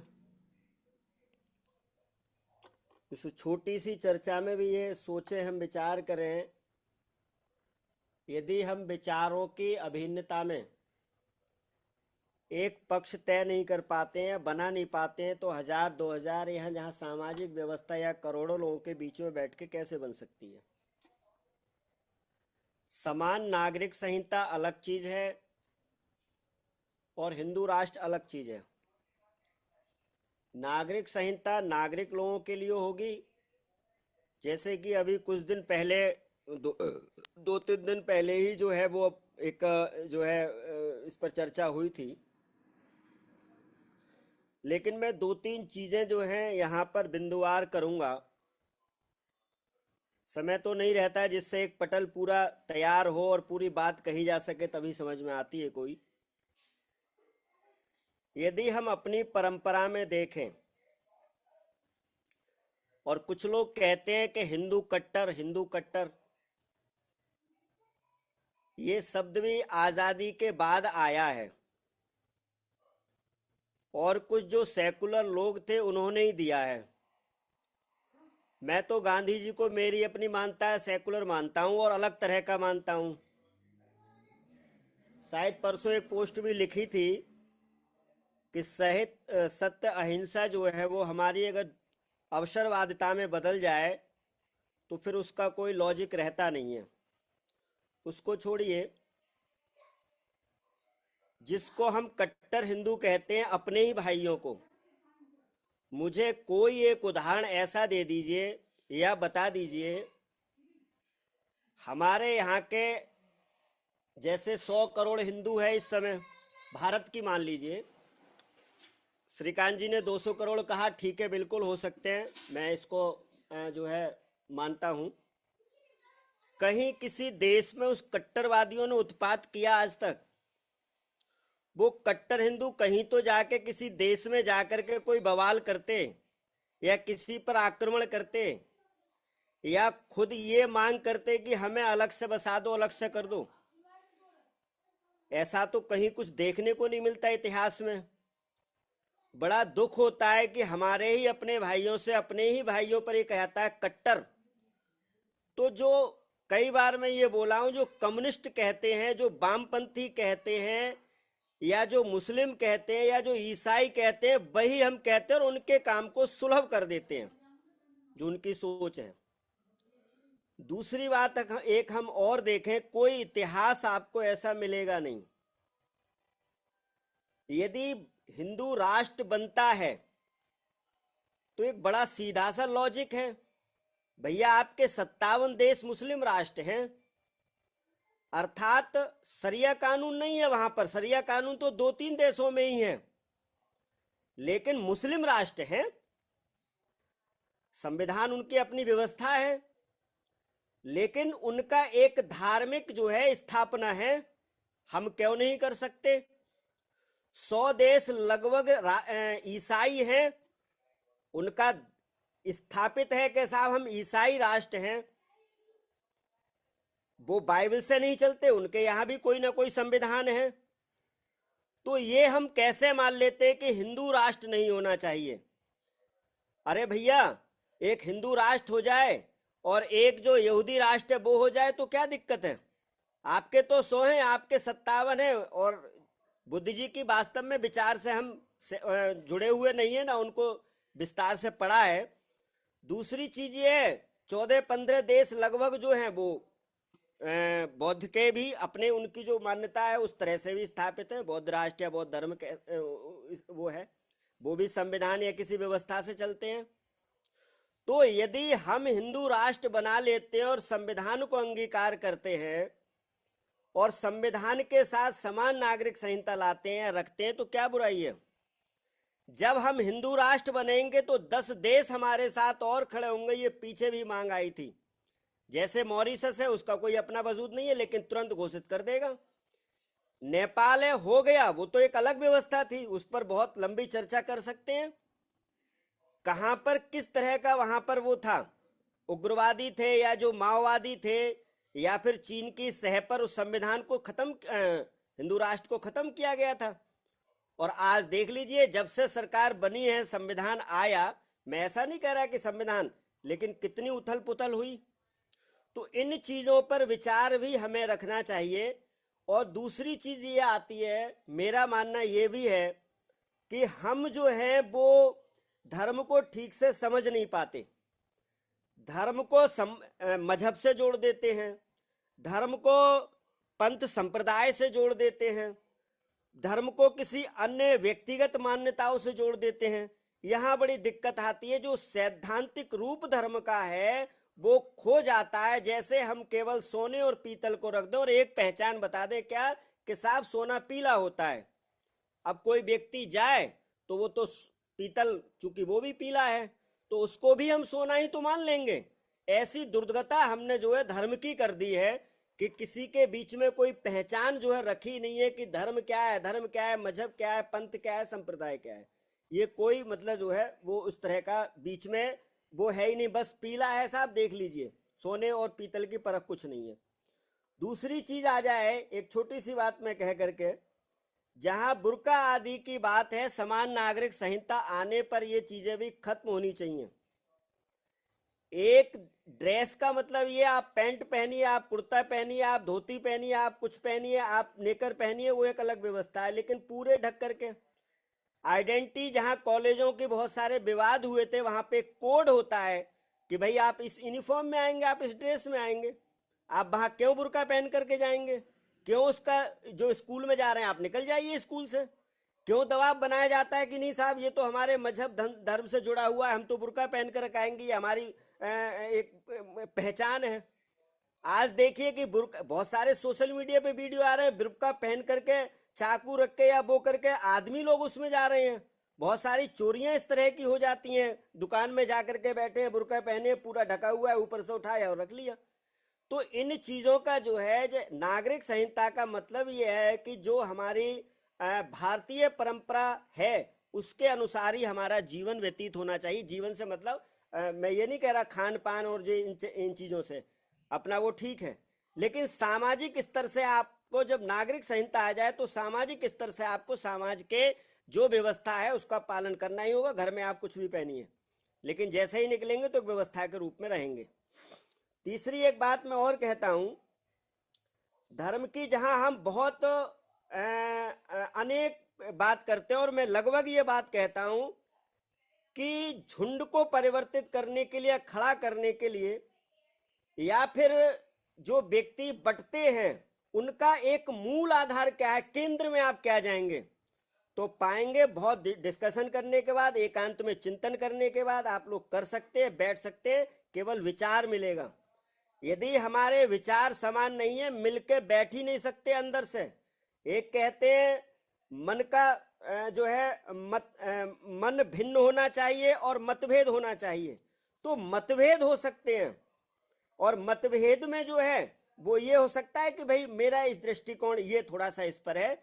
जहां भिन्नता की बात आ जाएगी वहां एकता हो ही नहीं सकती। ये केवल सेकुलरवादियों के या ऐसे लोगों के जो है वो बातें हैं कि साहब अनेकता में एकता, कैसे करके अनेकता में एकता लाएंगे। और अंबेडकर जी ने एक बात, उनको हम पढ़े और देखें, उन्होंने ये कहा है कि कुरान के आधार पर, या मैं इनकी जो जीवन पद्धति है इसके आधार पर, यह जितना मैंने स्टडी किया है, अंबेडकर की कोट कर रहा हूं, उनकी जो पुस्तक है इंडिया और पाकिस्तान नाम से जो पुस्तक उन्होंने लिखी है, उसमें कहा है मुस्लिम कभी भी किसी भी भूमि को राष्ट्र नहीं मानता। किसी भी भूमि को अपनी मात्र वो नहीं मानता, ऐसे उनका पूरा एक विषय, उसमें एक अध्याय दिया हुआ है। आप कभी भी इनको, ये हमेशा जहां भी जो है, तो ये जो चीज है हमारी, इस चीज पर भी हमें थोड़ा सा जो है गौर करना चाहिए, ध्यान देना चाहिए। अंतिम बात है हैदराबाद की, मैं छोटी सी घटना आपको लिए बता रहा हूँ। और हैदराबाद की घटना जब हुई थी और उन्होंने ये किया, कहा था कि हम नहीं, मतलब पाकिस्तान में भी नहीं जाएंगे, हिंदुस्तान में भी नहीं जाएंगे, भारत में भी नहीं मिलेंगे, हम एक अलग से कंट्री बनाएंगे, अपना एक अलग से वो बनाएंगे। वहां पर ब्रजेश जी को भी याद होगा, बहुत लोगों ने पढ़ा होगा, इतिहास में है। और सरदार भगत पटेल का लिखित में बयान है और वीडियो भी उपलब्ध है। वो कहते हैं, आर्य सन्यासी का मैं उनका नाम भूल रहा हूँ, वो जाते और हैदराबाद, और वो सारी व्यवस्था जो है वहां तैयार कर देते हैं उस तरह की। पटेल जी कहते हैं कि हम, आप ये भूल जाइए, आर्य समाज ने, मैं ना कह के ये कहूंगा कि उन लोगों ने इस व्यवस्था को इतना सुलभ कर दिया है कि हम आपको जो है वो भारत में ही मिला लेंगे। और देखते हैं तो मूर्ति पूजा का विरोध करता है, अंतिम शब्द बोल रहा हूं, आर्य समाज, लेकिन कहीं उसने मंदिर नहीं तोड़े, कहीं उसने किसी को हानि नहीं पहुंचाई, कहीं उसका वो नहीं किया। उसने कहा भाई ईश्वर निराकार है, सर्वव्यापक है, अजर है, अमर है, नित्य है, पवित्र है, एक व्यवस्था दी है। वेद ऐसा आदेश करता है, त्रेधवाद के लिए मानता है, इसलिए हम ये बात आपके पास कर रहे हैं। लेकिन आर्य समाज ने कहीं भी कट्टरता के आधार पर कहीं भी किसी को कोई हानि नहीं पहुंचाई। तो ये तो अनेकता में एकता होती है। इस तरह की बातें भी हमें थोड़ी सी समझनी चाहिए। और हम अपने लोग ही, क्योंकि जहां पर हमारे अपने लोग ही जुड़े होते हैं, मतलब हिंदू से ही ज्यादा, उनके मन में कहीं ना कहीं इस तरह की विचार भिन्नता का और एक आधार आता है। उनका जो लॉजिक है वो माइंड नहीं बन पाता कि भाई हम कट्टर कहाँ से हैं, हमने आज तक किसी पे आक्रमण नहीं किया, किसी के मर्डर नहीं किए, किसी के देश पे चढ़ाई नहीं की, विश्व इतिहास का आज तक गवाह है, फिर भी कुछ कट्टर हिंदूवादी। जी धन्यवाद। धन्यवाद आचार्य। मंगला प्रसाद जी बताइए। हाँ, नमो नमः।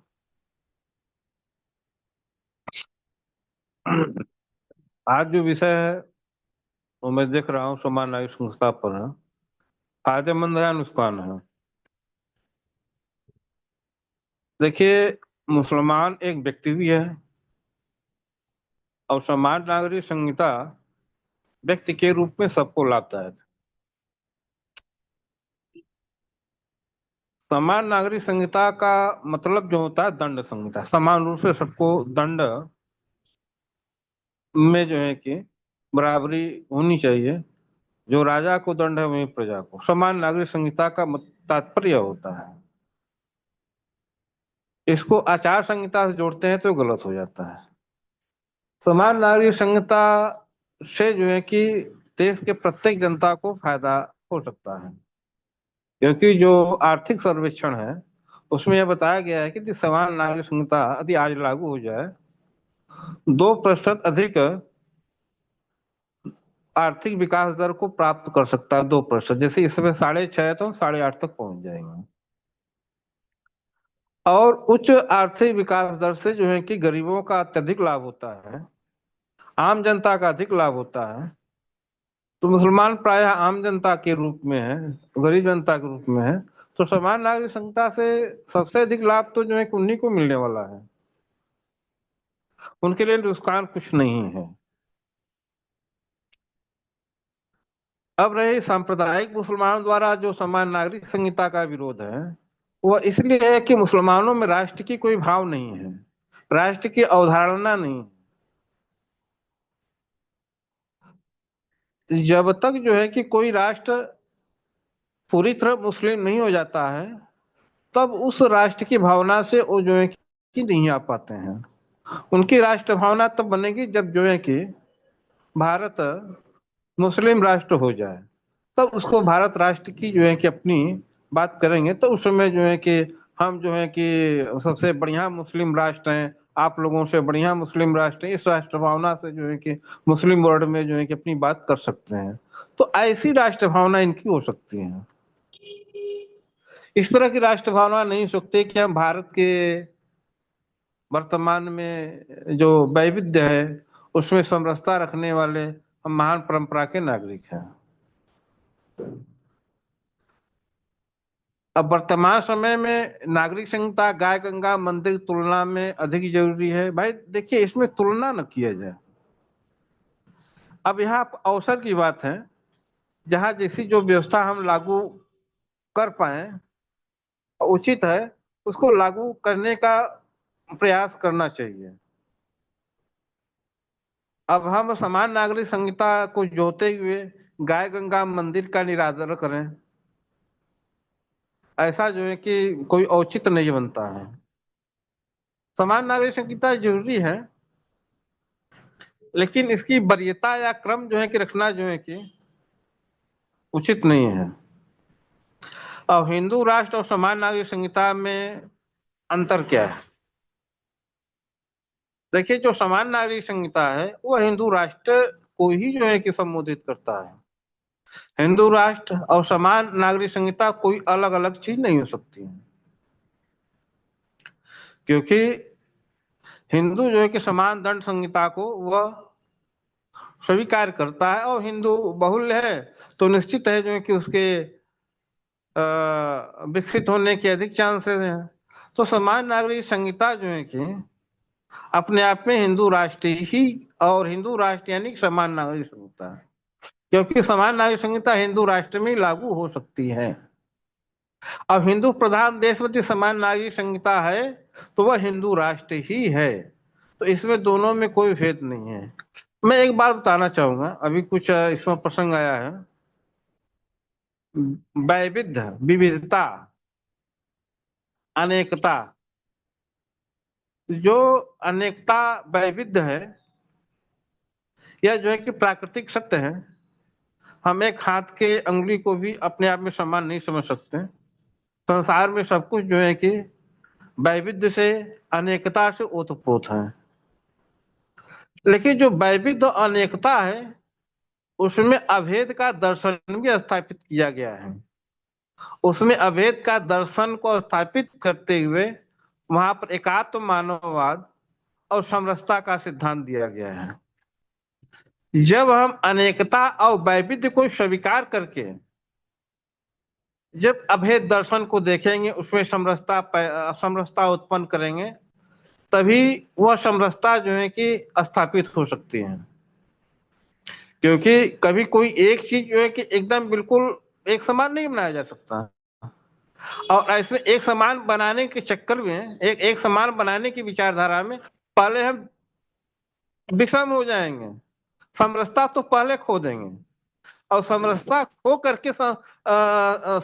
खो करके किस प्रकार की समरसता लाई जा सकती है? समरसता खो करके समरसता लाई नहीं जा सकती। तो अनेकता वैविध्य का जो दर्शन है वो अभेद दर्शन से संपादित होता है, उसी के द्वारा समरसता की स्थापित होती है, जिसको कहते हैं अद्वैत दर्शन। अब अद्वैत दर्शन कहता है भेद विकार है, भेदों को समझो, और भेद में जो अभेद का दर्शन है उसको देखो, और वही से समरसता को निकाला जा सकता है। ब्राह्मण को जो है कि सिर कह दिए, क्षत्रिय को जो है कि भुजा और छाती कर दिए, वैश्य को कटी और प्रदेश स्थल कर दिए, और शूद्र को जो है कि पैर कर लिए। यह तो वैविध्य दर्शन है, लेकिन इसमें अभेद दर्शन क्या? सब नारायण के स्वरूप है, सब नारायण के स्वरूप है। यह सबसे बड़ा जो है कि दर्शन स्थापित हुआ। हम जो है कि उसमें यह नहीं देख पा रहे हैं अभेद दर्शन कि सबको नारायण माना गया है, इसको नहीं देख पा रहे हैं। वहां पर तुलना करते हैं कौन ऊपर है कौन नीचे है, यह सब व्यर्थ की बातें हो जाती हैं। हम जब तक जो है कि अनेकता वैविध्य में अभेद का दर्शन, अद्वैत का दर्शन नहीं देखेंगे, तब तक समरसता नहीं आ सकती है। और समरसता स्थापित करने के लिए जब वैविध्य के विरोधी बनते हैं तो वहीं पर समरसता खत्म हो जाती है। इसी साथ अपनी बात को समाप्त करता हूँ। धन्यवाद। हिंदू राष्ट्र समान नागरिक संहिता में कोई अंतर नहीं है, मेरा मत है। जी धन्यवाद आदरणीय। बाबा जी आप कुछ बोलेंगे? जी ठीक है। बताइए नरेंद्र जी। हाँ ठीक है, नंबर आ गया। जी, मुझे लगता है बाबा जी शायद है नहीं आज। कोई बात नहीं है, ठीक है, अच्छी बात है। किसी किसी दिन तो उन्हें भी नहीं होना चाहिए। देखिए, ठीक है, बताइए। हाँ, देखिए ब्रजेश जी, जी, आ गई मुनि जी। बाबा जी की आवाज। हाँ ठीक है। देखिए ब्रजेश जी, ऐसा है मेरे हिसाब से, किसी समय में भारत का धर्म कैसे रहा जब भूमंडलीकरण का कोई प्रभाव नहीं था दुनिया में। इजराइल का धर्म कैसा रहा, अरब का कैसा रहा, वो उस टाइम की बात होंगी। वर्तमान दुनिया में जो मेरी समझ बनती है, उसमें धर्म के आधार पर बनने वाला देश या राज्य सबसे ज्यादा उदंड व्यवस्था है, चाहे वो हिंदू धर्म के आधार पर ही व्यवस्था क्यों ना बने। अच्छा परिणाम नहीं आएगा, गलत ही आएगा। और अक्सर इस प्लेटफॉर्म पर हिंदू कोड बिल एक विषय रहा है। डॉक्टर अंबेडकर ने उसका खाका खींचा था, क्या उसकी बातें होती हैं। डॉक्टर अंबेडकर ने एक बात कही थी इस मामले पर, एक बुनियादी बात कही थी। दुनिया में लगभग सभी धर्मों की संहिताएं हैं, एक कि वो क्या है आधुनिक समाज में, वो क्या रहा ये महत्वपूर्ण नहीं है, वो क्या है आधुनिक समाज में, उसकी का एक खाका हिंदू धर्म के लिए भी खींचना चाहिए। हम अगर नागरिक संहिता बनाएंगे और फिर ये कहेंगे कि वो नागरिक संहिता हिंदू आइडियोलॉजी के आधार पर विकसित हो, तो ये ठीक बात साबित नहीं होगी। मजे की बात यह है कि पाकिस्तान में नागरिक संहिता लागू है। कैसी नागरिक संहिता लागू है? वहां रोज कोई ना कोई किस्सा ऐसा होता है अल्पसंख्यकों के साथ जिसकी आलोचना ना हो, जिसका विरोध ना हो। ये ठीक बात नहीं है। और लगातार उन लोगों ने करीब करीब जो अल्पसंख्यक मत मतांतर के लोग थे, वो करीब करीब खत्म कर दिए हैं, सब मुस्लिमों में मिला लिए हैं। नागरिक संहिता उन्होंने भी एक बनाई थी।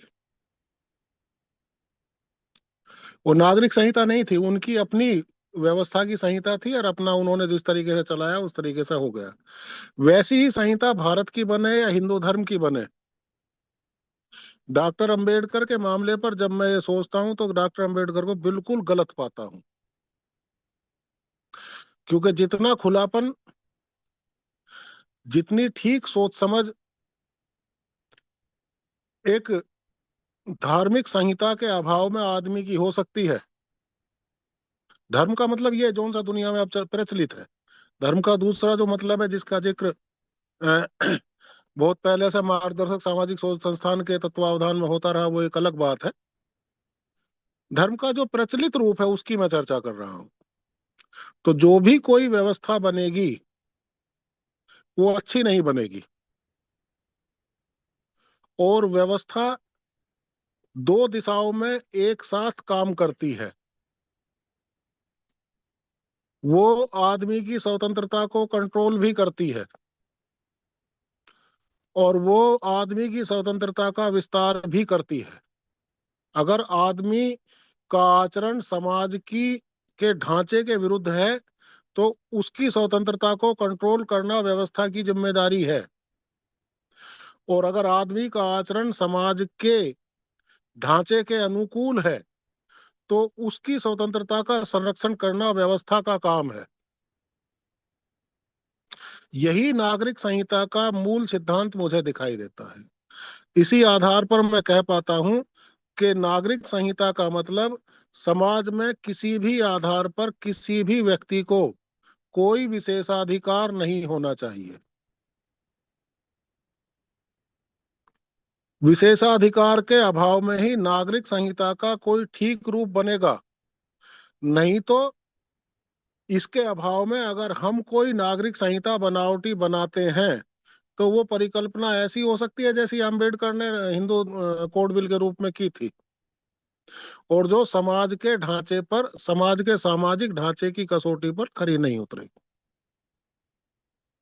नहीं उतरती। उस समय के जिम्मेदार लोगों ने उस हिंदू कोड बिल का विरोध किया, ये गलत बात नहीं थी।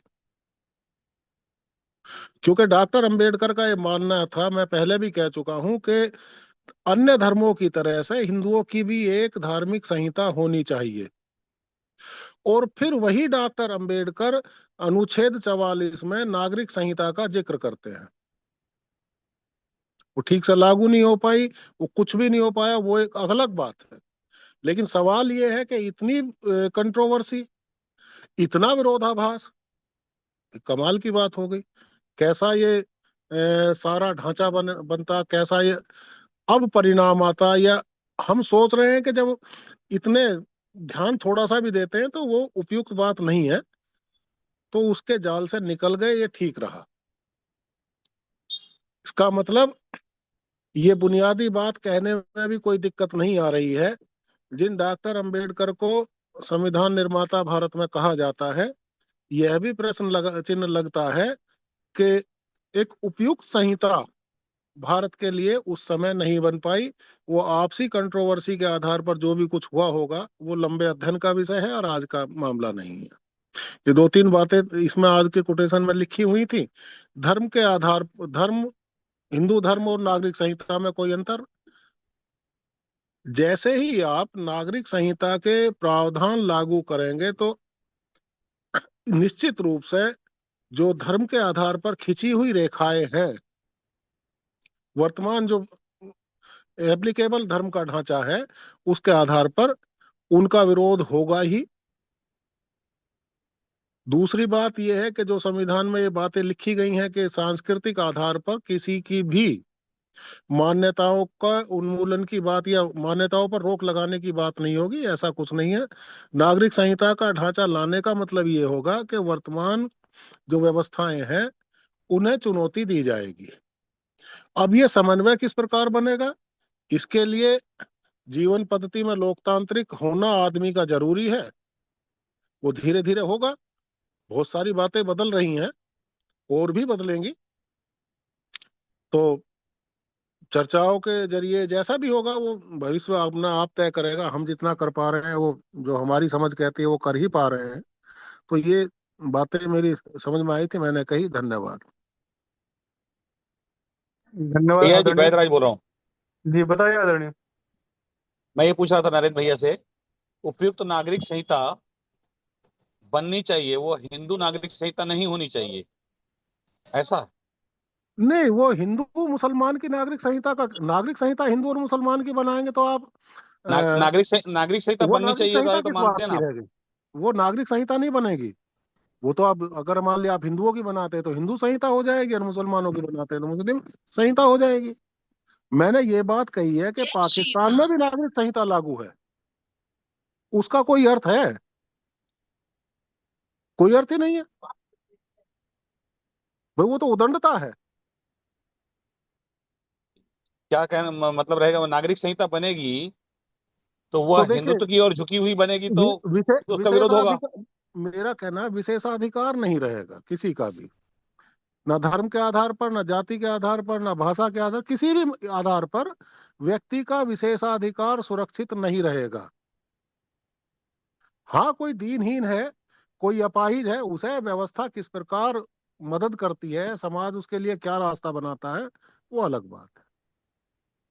भैया जी, दुनिया में एक वर्ग है जो लोग भौतिक पहचान को, दुनिया की और भौतिक पहचानों के सम्मान को बनाए रखना चाहता है। कई लोग ऐसे हैं, अनेक प्रकार के लोग ऐसे हैं जो मतलब कि विभिन्न प्रकार की भौतिक पहचानों को सुरक्षित रखना चाहते हैं।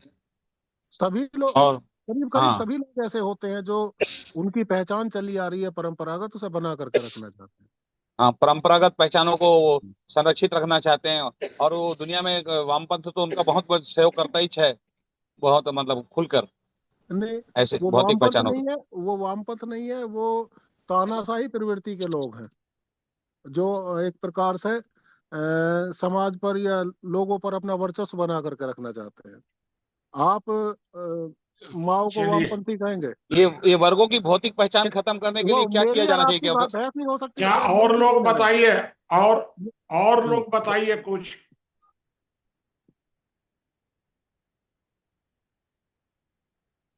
और कोई कुछ इस विषय पर अगर कोई पूछना कहना चाहे तो बताइए। हाँ बाबा, मैं कुछ कहना चाहता हूँ। हाँ बताइए। देखिए, न यूसीसी हमारे लिए है, न यूजीसी हमारे लिए, न सत्ता हमारे लिए, प्रधानमंत्री भी हमारे लिए नहीं। जो आदमी पैसा खर्च करता है, ये उसके लिए काम करते हैं। यूजीसी ले आए हैं क्योंकि यूसीसी ये ले आने के लिए प्रयासरत थे, और ये चाहते हैं कि विरोध हो, एक वर्ग दूसरे वर्ग के खिलाफ खड़ा हो, जनता समाज कुत्ते बिल्ली की तरह लड़े, उसके बाद हम रोटी छीन के लेके भागेंगे। नागरिक संहिता लाने के लिए इनका मतलब था कि लोगों का पहाड़ों पर से अधिकार खत्म हो जाए, नदियों पर से अधिकार खत्म हो जाए, मुसलमानों का सिर्फ ठप्पा है बस। सिंगरौली हो रहा था, अडानी अंबानी पे सवाल उठ रहे थे, तो यूजीसी आ गया। अरे जब एससी एसटी से कुछ नहीं हुआ, सीलिंग से कुछ नहीं हुआ, तो यूजीसी से भी कुछ नहीं होगा। क्योंकि जिसको पालन करना है, जब वो चाहता ही नहीं है कि अन्याय और शोषण रुके, तो कभी नहीं रुक सकता है। ये सिर्फ जो है, हमेशा समाज को बांटने के लिए कुछ न कुछ करते रहते हैं, जिससे किसी को जो है आदमी अपमानित हो, परेशान हो समाज, और दो वर्ग आपस में लड़ जाएं। सत्ता हमेशा इसके प्रयास में रहती है। बाकी हिंदू राष्ट्र हमारा देश है, जिस देश के संविधान पे भगवान राम की फोटो हो, और क्या हिंदू राष्ट्र होगा। बस एक कमी हमारे बुजुर्गों में हो गई थी, उन्होंने यह नहीं सोचा था जो नौ बुद्धिमान होंगे वो गालियां बकेंगे, एक दूसरे को गलत कहेंगे, खुद को सही करने के लिए दूसरे को गलत कहेंगे, मूर्ख कहेंगे। इसके खिलाफ कोई अगर कानून उन्होंने बना दिया होता कि आप किसी का विरोध नहीं कर सकते हो, आप अपना पालन करो, आप किसी को गलत नहीं कह सकते हो, आप अपना सही काम करो, तो ये समस्या ही नहीं होती जो समस्याएं पैदा हो रही हैं। लेकिन यह सोचा ही नहीं गया था, उस समय ऐसी स्थिति ही नहीं थी। बस यही एक कानून लागू हो जाए, ये जो नौ बुद्धिमान लोग हैं जो सबको सही करने निकले हैं, जो बता रहे हैं कि भगवान अल्लाह एक ही है, बस दूसरा कोई नहीं है, इनके जो है थोड़ा अंकुश लग जाए कि भैया तुम अपना मानो, दूसरे को नहीं बदलने के चक्कर में रहो, तो सारी समस्या, समाज एकदम शांति आ जाएगी। लेकिन समाज में शांति आ जाएगी तो विकास करना पड़ेगा, हिसाब देना पड़ेगा। पब्लिक पूछेगा भैया मेरे अकाउंट का तो आप ले रहे हो हिसाब, सरकार के अकाउंट का हिसाब ऑनलाइन कर दो, हम देखते रहे किसमें कितना खर्च हो रहा है। वो काम कभी सत्ता करेगी नहीं। तो उसके लिए हमें कुत्ते बिल्लियों की तरह लड़ाना है, और समाज को लड़ा करके रोटी लेके भागेंगे। अडानी अंबानी को व्यापारियों का नाम दिया, अरे ये व्यापारी हैं, दलाल हैं। व्यापारी तो हम लोग हैं, हमको कोई सुविधाएं नहीं, हम जो है ऑफिस ऑफिस ठोकर खाते हैं।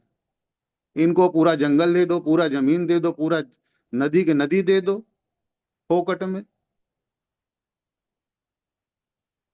तो ये हम लोगों को लड़ाने के लिए, समाज को लड़ाने के लिए सत्ताएं प्रयासरत रहती हैं, चाहे कोई भी सत्ता हो, क्योंकि सत्ता पैसे से आती है, मीडिया मैनेजमेंट से आती है। जो उसको स्वीकार करेगा वही पीएम बनेगा। तो इसलिए जो है सत्ता से उम्मीद रखना बेईमानी है। धन्यवाद। जी धन्यवाद। बाकी के साथी बताएं।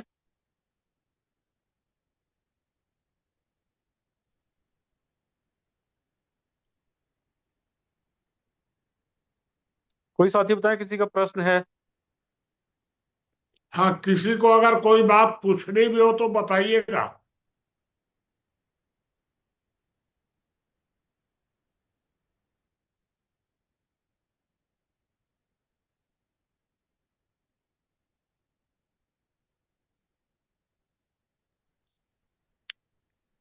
तो आप ब्रजेश जी फिर समाप्त भी कर सकते हैं, अगर किसी को कोई बात कहानी पूछनी हो तो पूछ लीजिए। किसी साथी का कोई प्रश्न है या बात है तो बताएं, अन्यथा मीटिंग को समाप्त करेंगे। मैं ही प्रश्न कर रहा हूँ बाबा। जी आचार्य जी बताइए। हिंदू राष्ट्र का विरोध क्यों? नागरिक संहिता हम चाहते हैं, पर हिंदू राष्ट्र का विरोध क्यों?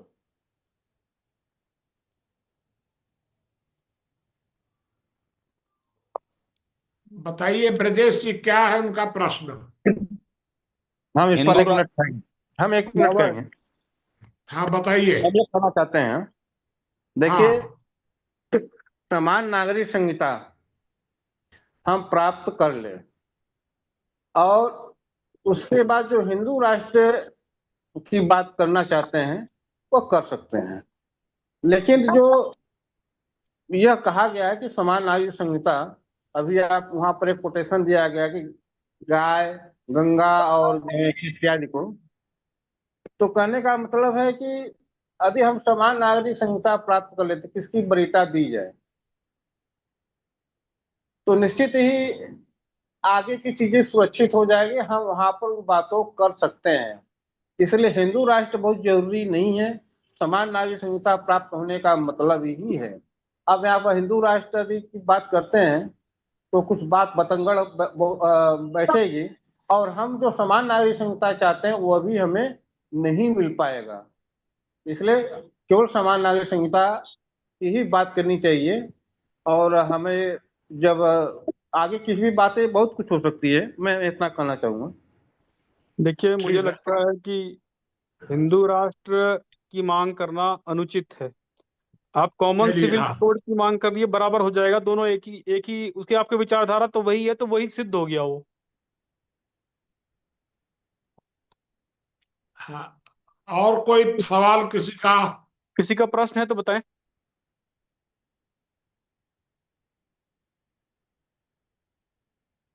ठीक है, तो आज की चर्चा को समाप्त करेंगे। बाबा जी आज रेफरी की भूमिका में रहेंगे सिर्फ। क्या? बाबा जी आज रेफरी की भूमिका में है सिर्फ।